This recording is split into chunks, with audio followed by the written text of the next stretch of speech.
So I served this country in the Cub Scouts, and I was there for a couple of years. I got some of these badges here for like arts and crafts and hiking and playing with sticks and stuff. And I made it to the Weeblos level there, but that's kind of a boring name. We just call ourselves the Weeblos. Get it? Weeblos?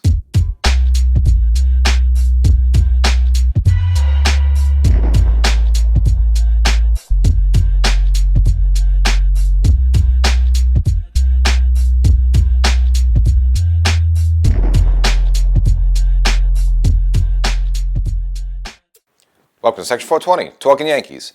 Well, just a few heartbeats away from the trade deadline, so we'll look at some of the moves the Yankees might make. Of course, we all know the big name Suarez being thrown out there now, whether that's realistic or not. We'll also look at him, his numbers, but also some other options that the Yankees also might be looking at who may not cost as much. And of course, any big name like Suarez, well, the Yankees are going to have to give up some big prospects. And of course, probably one of the biggest prospects for the Yankees is Spencer Jones, ripping it up in AAA, so you haven't been kind of keeping an eye on him, you haven't been paying attention to him much. Maybe see a highlight home run somewhere in your feed there, but we'll kind of give his numbers as again, since the Yankees promoted him to AAA, he's been really on fire there, so we'll kind of check in on him. And of course, some Yankees that are currently here that have kind of been coming back from the IL, mainly with Marcus Stroman, again, quietly, again, being really useful, resourceful for the Yankees, kind of not lighting it up there, but obviously I've been bashing him a lot pretty much over the past year or so here, so we'll give him a little celebration, a little pat on the back where he has been good lately since rejoining the Yankee rotation, and also soon to rejoin the Yankee rotation. Of course, Luis Gil took another major step, his second rehab start there, so we'll kind of go look back at the second rehab start, his numbers there, and okay, what's the plan for him moving forward there, and again, how soon he'll be able to rejoin the team there. So, but this is going to be very focused maybe on the trade deadline now, so there's going to be a lot of stats, a lot of numbers. When you want to get a play, you got to say, all right, what does he have left on his contract? What's his age? What is he going to cost you? And see whether it's realistic or not. So we're going to be throwing a lot of stats, a lot of numbers there. So we may want to turn up the volume a little bit there, throwing at ERAs and OPSs at you, like left and right here on this episode. Very stats-driven episode here. But before we get started, make sure to subscribe to the audio podcast version of the show. So if you'd like to see me, you can get my takes sooner, get my reactions sooner, and have to wait a whole week for a new episode. Wherever you get your favorite podcast, look for Section 420 Talkin Yankees, the podcast. And of course, you're watching right now, whether on YouTube for your first time or you watch it a million times, you still haven't subscribed it. I don't know why I haven't done that. Subscribe, and of course, same thing on TV, watching on TV. It's cool. TV's a nice thing. You got all the stuff there, you got the flowers on the wall, but we're living in the digital age there, so maybe you want the smartphone, you want to watch it on the subway, you want to watch an episode of the gym. Go YouTube, subscribe to Section 420 Talkin Yankees, and get notified when new episodes come up. Get everything. So probably as I'm speaking right now, Cashman's probably very busy on the phone. Obviously, this team needs some upgrade in certain areas. Probably the main concern would be third base there, because you just can't have this merry-go-round of a little Peraza and Vivas and stuff like that. I just think the inconsistency of it, more than anything else, the two of them aren't hitting much of a lick there, so you're getting really pretty much no offensive production, which third base, that's kind of a position where you kind of demand offense from. There are certain positions, kind of like catcher, sometimes shortstop, traditionally, where you say, hey, just play good defense, don't cost us any runs, and if you're hitting 212 or hitting 200 there, or he doesn't have like only one home run there, it's not a big deal. Not really the case with third base. With third base there, you want some power, you want some production there. Similar as first base, those corner spots there, you do want some production there, and the Yankees totally are not getting that. Obviously, they tried the whole thing with Jazz there at third and putting DJ at second, so he would do that, but then DJ, again, he was hitting the ball, making contact, but not giving power and production as well. Obviously, they DFA him. Sure, opens up the door for Vivas and Peraza, but again, they really haven't, shown you that much either there. So the Yankees definitely have to make an upgrade at third base. So that would be probably the main concern, which kind of dive into the, right now. But of course, in other areas, probably Cashman also going to be looking at the bullpen. Just because again, Yankees are a little bit thin right now. Loaiza has kind of been up and down, mostly down a little bit. You saw Cruz, who's still yet to come back from the IL a little bit, and if he does, that's his second stint. Is he going to be fully healthy? Obviously now, this is an oblique injury. Before that was the shoulder there. So I mean, even if he comes back, is he going to be effective as he was early in the season? You don't know there. So probably Cashman going to be on the horn for a bullpen guy or two there. And a starter there, I don't know if the Yankees desperately need that right now, just with the success of Cam Schlittner in 2 starts right now, and we'll kind of talk about him a little bit later. Of course, Stroman's been okay and effective there, which we'll also get into later. But also you have Luis Gil coming around the corner there. So I don't know if the Yankees, they could possibly bring in a starter there. I don't think they're desperate to there, but a little later on, I'll kind of, have a good option in mind where the Yankees could go in that direction. But of course, right now we're looking at third base there. That's the main focus. And of course, all the news about Eugenio Suarez from the Diamondbacks coming to the Yankees there. Obviously, just with Cal Riley and Aaron Judge are the only 2 players in baseball that have more home runs with him. So if you look at the stats right now, I mean, he's hitting hot. So he's a hot commodity. So you can understand why everyone won again right now. Obviously, with the batting average, not terrific, but 254, it's all right there. But of course, look at the 36 home runs, 86 RBIs. and OBP, on base percentage of 325, which is not terrific there, and he does have 11 errors there. So he's not exactly Gold Glove caliber there, but again, still pretty steady there. But of course, you look at his offensive production compared to what you're getting with the Yankees right now with Peraza and Vivas, and he's like a million times better. Now, in terms of his contract, he signed through 2025, so this is like the last year of his rookie deal. So he will be a free agent, for 2026, which kind of puts the ball better for the court. And then in terms of the Arizona Diamondbacks, obviously they get asked for a lot for this guy because you just add him to your lineup and it just you increase it by like 2 or 3 fold there. That's certain. But again, the fact that he's going to be a free agent after this, you're not really inclined to give a boatload of prospects to Arizona if this guy's just going to be a free agent right away. So this guy's just going to be maybe a 2.5 month rental there, where at least gives the Yankees a little bit better leverage of negotiating, of not having to give up too much there in order to get him. Now, let's just say he was signed for another 2 years under a contract. Well, now you got him under control. Of course, then Arizona's going to want a boatload for him there. So they're still going to want a boatload just because the production he could provide there. But again, what do the Yankees have to give up to get him there? It's probably going to have to be a lot. Obviously, not going to have to give up as much as you had to give to get Juan Soto. But again, that Soto deal was for a whole season. This is for a couple of 2.5 month rental there. So and obviously he's expressed interest wanting to play for the Yankees, and of course, as soon as the name with him and the Yankees was associated, in the All-Star game, of course, he gets hit on the elbow, which is great. But obviously, it seemed like he just rubbed it off. He was able to finish the rest of the game, actually scored a run there, so I guess didn't affect him too much there. But of course, Yankee fans were all holding his breath when he saw he got hit in the elbow during the All-Star game there. But nevertheless, there. Could he is he going to come here? Could he possibly come here? I just have some reason, you don't see too many of those big offensive players usually move to the Yankees. Again, no one's really going out of their way to help the New York Yankees. Now, if you look at the Diamondbacks right now, they're in 4th place in the NL West, which they got no shot, of course, in the same division of teams like the Dodgers and the Giants and the Padres there. So their season's pretty much done. So yeah, they're going to want to try to get whatever they get for Suarez. So Suarez is going to go somewhere. I mean, they're not going to just ride this guy out and get nothing back because they know they're going to get some prospects back. So he's going to go somewhere. Obviously, he's been linked to the Yankees, also been linked to the Mariners as well there. And again, as I mentioned before, not too many teams are looking to go out of the way to help the New York Yankees unless the Yankees, have a substantial better offer than the other teams there. So let's see what happens. If I had to guess, it'd be nice if he comes here. I just don't think it's going to happen, unfortunately. Because I just think, as I mentioned before, other teams will probably even take a little bit less just to send him, just to help another team rather than help the Yankees. So I probably see him going elsewhere. It'd be nice to come to the Yankees, but I don't see it. And I just don't know if Cashman is going to want to unload, top prospects to get this guy if he's just going to be a 2.5 month rental, where if you just wait to the offseason, if you really want him, you can just sign him as a free agent and not give up any prospects. So if I had to guess, could he come here? Yeah, but if I had it, most likely probably not going to be the case there. So if that's the case, what are some options there? So one of the other names you're hearing is Ryan McMahon from Colorado. Now, if you're not too familiar with him, he's a little bit younger. So Suarez is 34, so he's already in his mid-30s, even though he's got some power and still in his prime there, but he's still 34 years old there. So you kind of have to look at that a little bit. And we've seen a lot of players, once they hit 35 and beyond there, they decline quickly there. So, but even though, again, you only have him for 2.5 months, but just something to be considered there. But for McMahon, 30 years old there, and now the only difference with him is that he's under control he's not a free agent until 2028.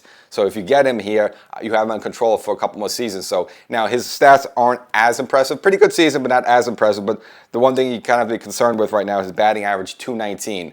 So this is a guy who strikes out a lot. In fact, so far in 99 games so far this season, he struck out 125 times. So this guy's averaging at least 1 or more strikeouts per game, and that's kind of not really a guy you need. I mean, the Yankees try to cut back on those type of guys. Do you want to revisit Joey Gallo swinging and missing? I don't say this guy's Gallo bad or Donaldson bad, but you're hitting 219. That's pretty close, and you got to mention the fact that he's playing in Colorado. That's usually a very half your games at Colorado is a hitter-friendly ballpark. With that in mind, you're only hitting 219, so that concerns me there. If you look at the rest of the numbers, 16 home runs, which is good, and that's he's on a probably pace to be reach or surpass a career high. 35 RBIs and an on-base plus slugging of .721 there. And now he wasn't All-Star this year, but he was an All-Star last year, and he throws right and he's a lefty bat there. So now, that might be a little bit more achievable for the Yankees, even though this guy's under control a little bit, but his stats aren't as impressive there.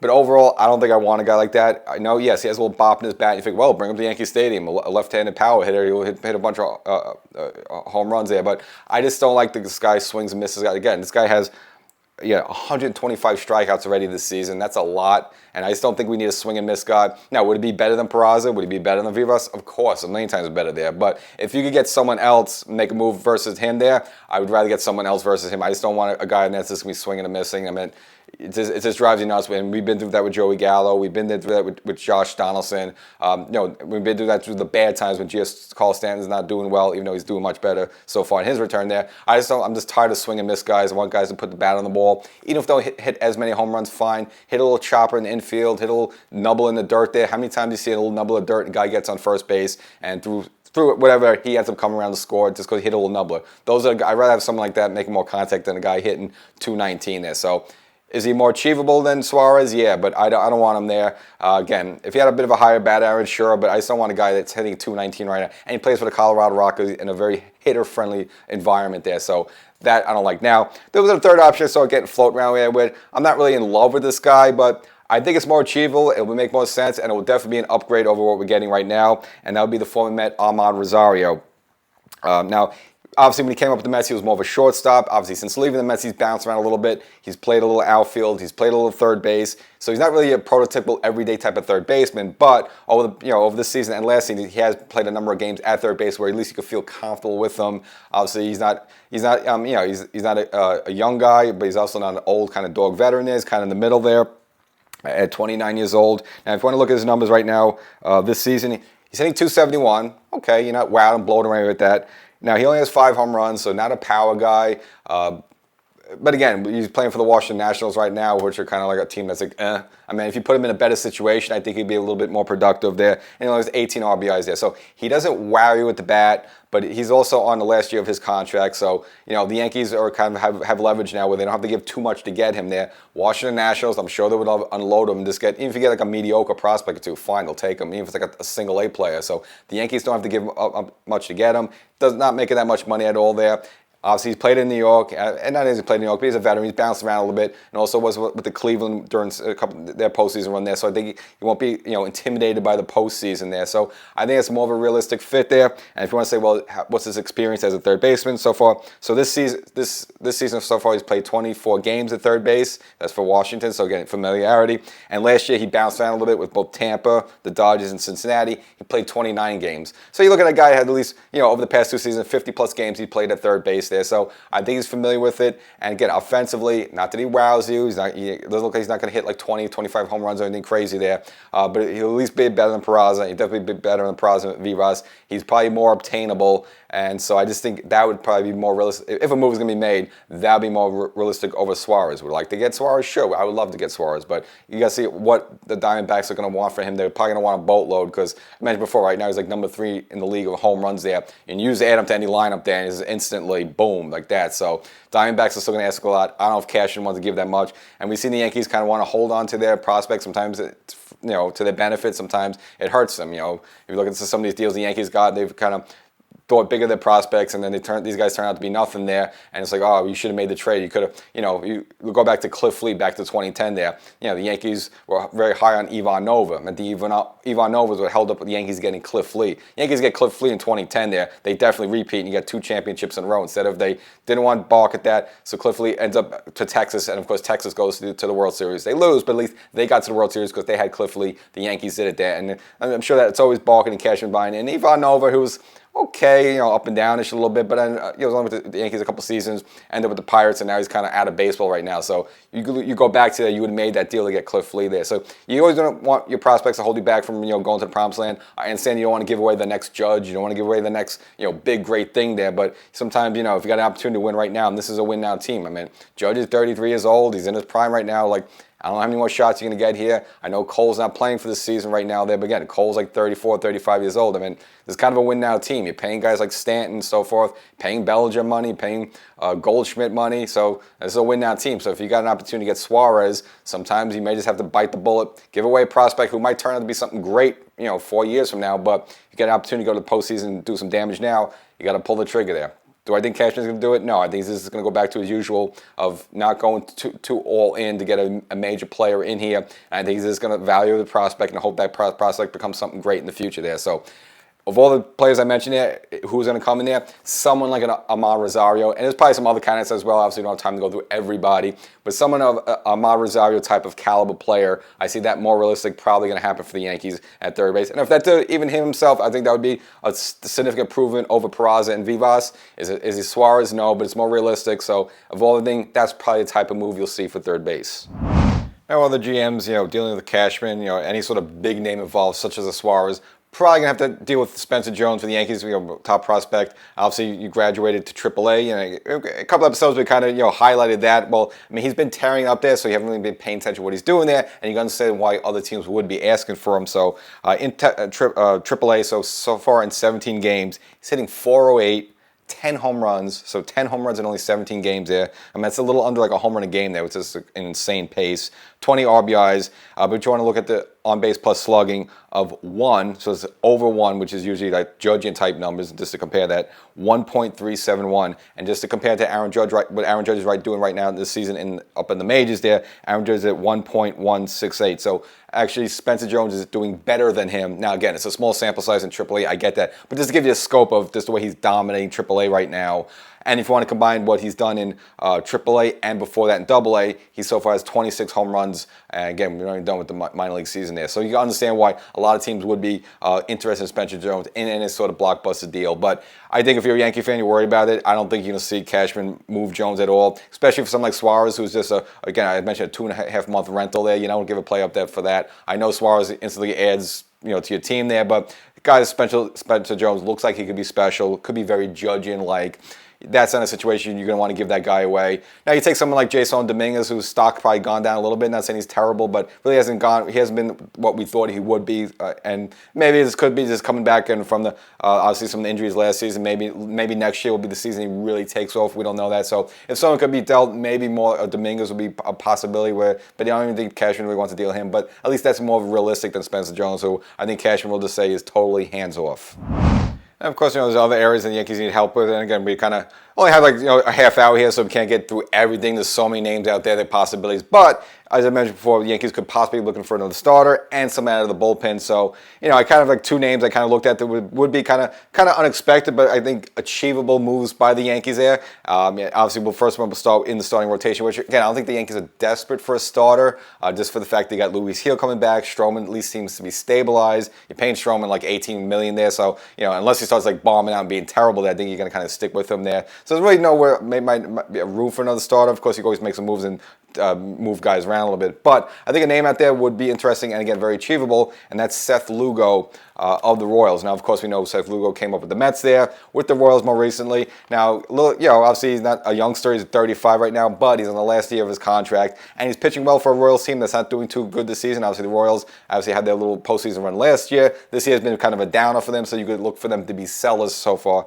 right up now to the trade deadline. But if you want to look at Seth Lugo's numbers, 18 games, started all 18. Again, on a team that's not really doing that well, 6-5 with an ERA under 3. So his ERA is 2.94. So this is a starting pitcher who, again, has had success, had a good season last year with the Royals. Obviously, came up with New York, so he knows the New York scene there, so I don't think he'll be intimidated. Plus, he's pitched a little bit in the postseason as well, so I don't think he'll be intimidated there. Kind of a steady guy there. And, again, more importantly, he's also on the last year of his contract, so if the Yankees are negotiating, they can use that as leverage to mention, say, hey, look, this guy's the same thing has been repeating a lot, a 2.5 month rental there, so you won't have to give up too much there. And this is a good veteran arm you could throw in there. It doesn't get hurt too often, at least lately there. And I think that would probably be even an improvement over someone like a Stroman. Obviously, then you have to see what do we do with Stroman. So that's kind of a conversation you have to have down the road. But if you want to look at bring some other starters here, who's someone who's not a big name, you don't have to give up too much there, but is very, very achievable, and I think would do a decent job for the Yankees.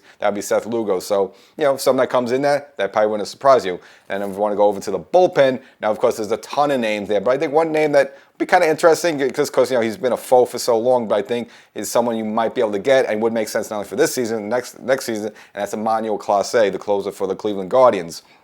Now, obviously, He's having a good season overall, but not as dominant as he was last season. He's gotten touched up a little bit there. So, but still someone you want to consider bringing in. Again, the Yankees do need some help in the bullpen. Obviously, Lou Eisger's been somewhat of a disappointment since he's come back overall there. Again, it could be because, again, he's still kind of recovering from the UCL surgery from last offseason there. So maybe this is going to take a while to snap back, and maybe never snaps back this season there. So you may have to look at some of the options. And if you bring a dominant guy like this, add to this bullpen, add what he could do, plus Luke Weaver and Devin Williams now, I mean, this is now you pretty much eliminates this like a 6-inning game for the Yankees. So some you might look at, but you want to look at this Emmanuel Clase's numbers right now. So right now for Cleveland this season, pretty much on the way outish. I mean, right now they're even 50-50. They're probably not going to make the wild card there, and you see they seem down and out a little bit. So they're most likely to be sellers there, and obviously they want to unload Clase, who again kind of not performing well, and he has $30 million left on his contract. So obviously he signs with the rest of this season and 2026. So if you're getting him, he's not just a rental. He's someone you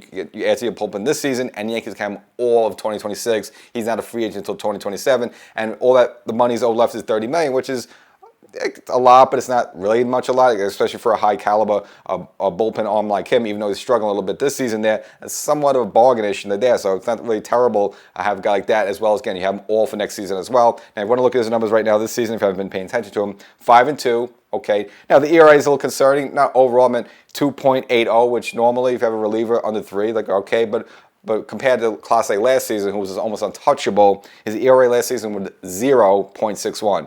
I mean, pretty much the only time he really got touched up was probably the Game 3 when Judge and Stanton went back-to-back home runs on him, which stunned everybody because he was just pretty much untouchable the whole season there. And, of course, gets touched up for 2 home runs in a row there. Just go figure your luck there. Now, did I get to his head? Did that mess with him coming into this season? Maybe, who knows, like that. But look at the rest of his numbers. He has 22 saves this season, so he's still doing his job. And 45 strikeouts and 45 innings, so he's averaging a strikeout per inning. So that's the kind of stuff, he still has the dominating stuff there. He's just not as sharp, not as good as he was last season. But doesn't mean he's garbage. And if you just add him to your bullpen there, you're definitely kind of raising the whole thing up there anyway. And as mentioned before, again, he's signed through next season. Now, why that's important? Well, the Yankees have Devin Williams right now. I mean, it seems like Devin Williams is kind of taking the closer role kind of away back from Luke Weaver, as Luke Weaver had his struggles a couple of weeks ago. I mean, you've seen Boone go to pretty much Devin Williams exclusively now of late. Well, Devin Williams, he's going to be a free agent after this season. There's no guarantee he's going to be back here for the Yankees. I mean, they could re-sign him, they could extend him if they want, or he might walk away for free agency. Okay, let's say you bring in Clase. You bring in Clase now. Now you've got leverage against Williams. You can tell Williams, all right, goodbye. We have Clase now, and we use the Clase-Weaver combo to end games versus what they're doing this season is the Weaver-Devin Williams combo to end out games there. So if Devin Williams ends up walking and go elsewhere for the Yankees, okay, fine, we have Clase there. So that's why it's a good move, not only for this season, but it protects the Yankees to have, Clase for next season. Whether you want Clase to be a closer or Weaver to be the eighth inning guy or flip-flop, at least you have those two guys there in case Devin Williams walks, so it gives you a good insurance policy. And so that's why I think that move would make sense. Would it happen? Are they going to bring in a big name closer like that? I don't know, because I see it's more like a team that really needs a closer. Yankees don't need a closer, but a team that needs a closer are probably willing to give Cleveland a little bit more. So unlikely that move happens, but I think it's a move the Yankees consider. Just the fact that it protects you for 2026. He's only got 30. You got 30 million left for a guy of that caliber over this season and next, which is not a lot totally there. So I think the move would make sense for the Yankees. Only thing I worry about this season, he's not as been sharp as mentioned before. ERA 2.80, and he already has 4 blown saves this season. And just give you perspective, all of last year he only had 3. So we're not, we still have about a couple months left there, and this guy's blown more saves this season than last season. Not a lot. So again, he's good, just not as sharp as he was last season. I think that would be a good move for the Yankees. Probably doesn't happen, but someone like a Seth Lugo, that's probably again more realistic. And as I mentioned, Luke Weaver before in the bullpen, actually, being much better lately. Obviously, hit rock bottom several weeks ago. You just look at it was getting blasted. You look at that game right before the July 4th series there. He gives up the 2-run home run to George Springer. And then, of course, the next game, the July 4th game at Citi Field, gives up a huge 2-home run to McNeil to swing that score there. And the Yankees lose that game in a big heartbreaker. And you're kind of like, oh, my God, what's wrong with Luke Weaver? I mean, if we don't have a Luke Weaver, forget about the postseason. Even if they get there, forget about it. But it looks like whatever problem he had, he's turned the ship around.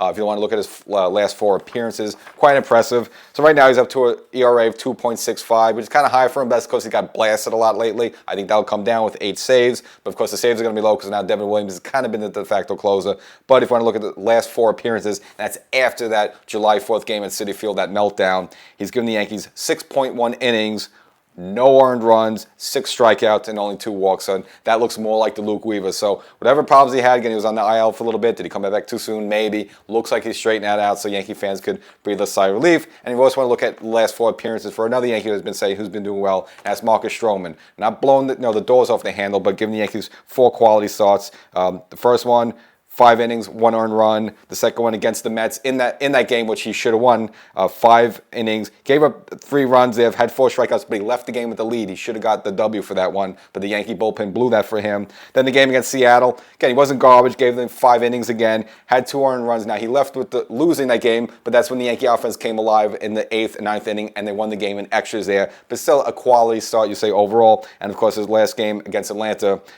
6 innings. Only 1 earned run, 4 strikeouts, and the Yankees win that game. So Stroman, again, workman-like attitude. Again, he's not going 7, 8 innings and blanking there, but keeping the Yankees in the game, keeping the game close there, and just keeping it close where the offense maybe can do something later on there. Again, as long as the bullpen doesn't blow for him, again, he's been giving the Yankees a quality start every time out there. Is he going to hold up for the rest of the season? We don't know there, but again, you got to give him his kudos since he's coming back from the knee injury. So far for the Yankees, he's been a big positive. And Luis Hill, I mentioned at the top, had his second rehab start there, and just almost as impressive as his first one. Obviously, matched his innings limit there, so he went 3.1 innings, which he did in the first start there, but in terms of number of pitches, increased his workload from 50 pitches up to 57 pitches there, so stretching out the arm a little bit. And in the game, gave up 2 runs. Had 2 walks, but would you like to see the swing and miss stuff? 7 strikeouts. So you're like, all right, what's the plan for him now? So he did those 2 AA starts there. Now he's going to have 1 game scheduled for July 23rd. So it'd be a AAA start there, so you figure the competition a little bit more.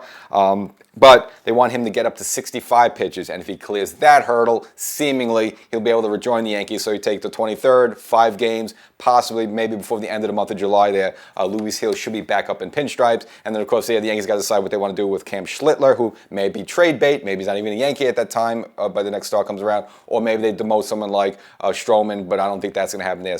But Luis Hill should be back probably by the end of July. And unfortunately, Anthony Volpe continued to slide downhill during the Toronto series. He had not only committed his 12th error for the season, which would tie his career high there, but then the game after had another huge error, his 13th error, which now leads the majors, that was a crucial error, almost costing the Yankees a couple of runs. Could have cost him the game if not for Ben Rice's magical home run there in the 9th inning, but nevertheless there, looking at a bad spot, as well as hitting 212 there, so that whole issue as well there. Now, a lot of Yankee fans might think, oh, we've got to trade him, move him, do an upgraded shortstop. And Cashman kind of came out a few weeks ago saying that he's going to be the shortstop, at least for the term, so you don't see a move being made. You just kind of have to grin and bear it. And look, Volpe has his bright spots. You look at the Atlanta game, the one, the Trent Grisham Grand Slam game, that's nice to grant the Grand Slam. How'd you get there? Volpe with 2 home runs. So he gives you those pops once in a while there, so you kind of have to take the good with the bad. Now, he's not arbitration eligible till next season, so this is someone under control, and he's not a free agent until 2029 there. So not like you're desperate to keep him there, but he's a young guy. You have in your system, you have him in control, you're not paying him much there. And it's not like the Yankees have many other options. It's not like Peraza's tearing the ball off at third base, where it's like, well, let's move Peraza to shortstop, and Peraza hasn't done much to take the Volpe job. So whether you like Volpe, don't like Volpe, at least for the rest of the season, probably next season, he's still going to be a shortstop. So this episode, hope you enjoyed it. So I guess we're all going to keep our eyes peeled on X, formerly known as Twitter there. And, some moves will pop up. And, of course, you have rumors, stuff like that. So that's going to weigh this, next week and a half is going to be. And, of course, I know Cashman's going to make some moves. And, of course, we mentioned before, third base is going to be much, whether it's a big name like Suarez or a small name like Rosario, probably more like a Rosario there. And maybe a surprise move like bringing a starter like a Seth Lugo, or even the Yankees, someone bringing like someone, thinking about like Clase there. Either way, the Yankees have to make some improvements. Maybe they don't need one in the starting rotation, but they definitely need another arm in that bullpen there, just because I think they're going to be a little bit thinned out there. So there's going to be some moves, whether they're big moves, little moves, but there will be moves, so you can guarantee that. So make sure you subscribe to the audio podcast version of the show, Section 420 Talkin Yankees, the podcast. Get my reactions. Anything's happen, I'll boom, put it right on. And make sure you subscribe to also the YouTube channel, and we'll catch you next time.